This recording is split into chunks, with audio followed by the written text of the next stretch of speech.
Thank you for tuning into this video. My name is Nicholas Adopt and welcome to my first ever tutorial.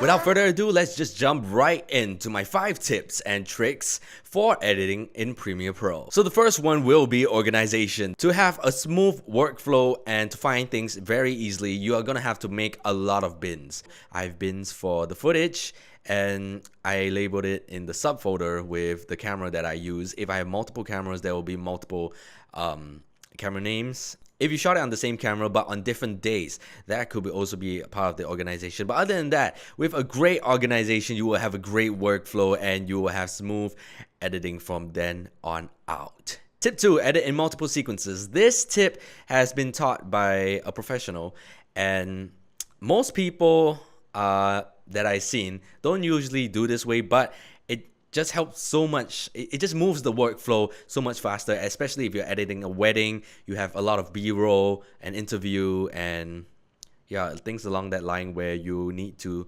visually see what you're cutting in the first place before you put it into the actual timeline. So what this means is basically you get your main sequence and you name it whatever you are gonna name it. I'm gonna name this main, and you're gonna have your another sequence named cutting.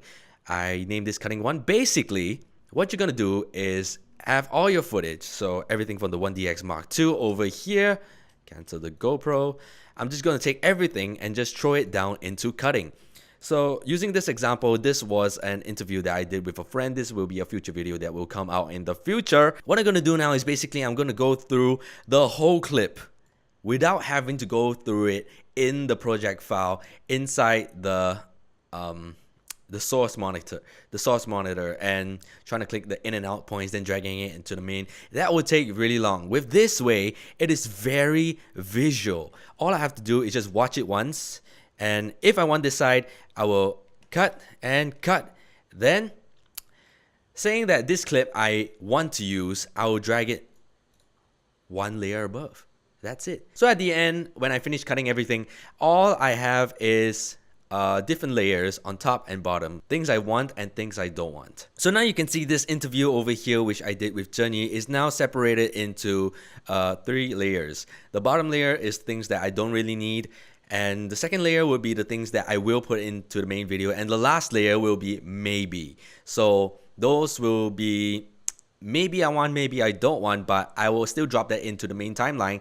Then I will delete from there. The thing about making an edit in multiple timelines is that it's non-disruptive. So if you do delete it from the main timeline, you still know where to find it inside the cutting timeline. But then again, if you're still very used to cutting on one timeline, it's completely up to you.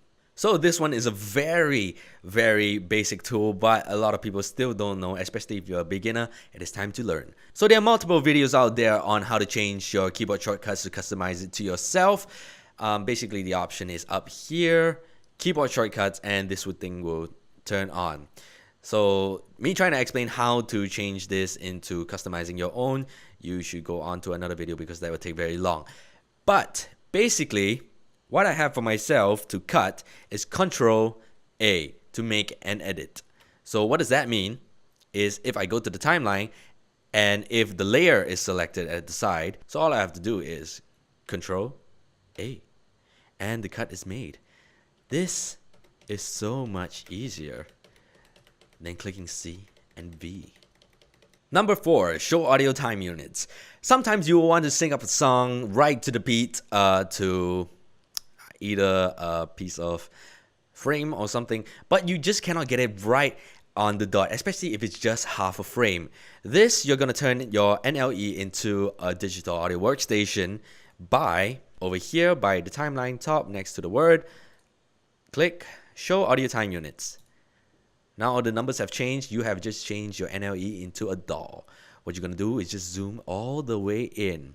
From there, you're just going to drag, boom, a little bit more, boom, and a little at least, boom. No, okay, that's too much.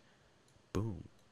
If you go even all the way, it will just be a lot of audio waves, but you just want to make it very close. It wouldn't be a big difference if you see it in the big picture, because when you're done, right click again and cancel audio time units, you'll be jumping back to frames. So now if you play it back through,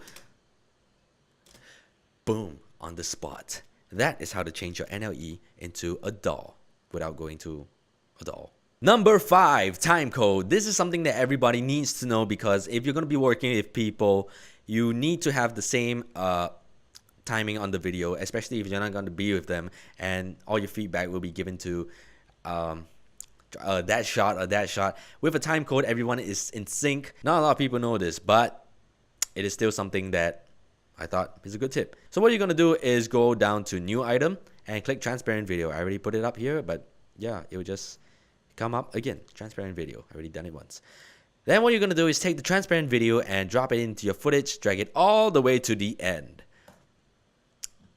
Then what you're going to do is go over to effects, time code. I already typed it out, and drag it onto your transparent video, and there is your time code. If your time code is a little bit off, go to display, time source, and generate. Boom.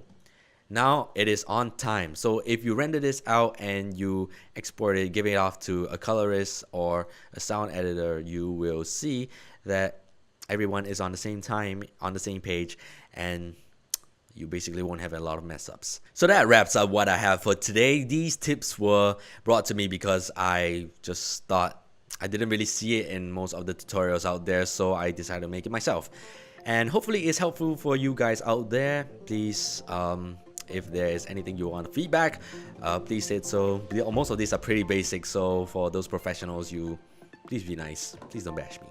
Yeah. Other than that, thank you for watching this video. My name is Nicholas Adab, and I'll see you guys on the next adventure.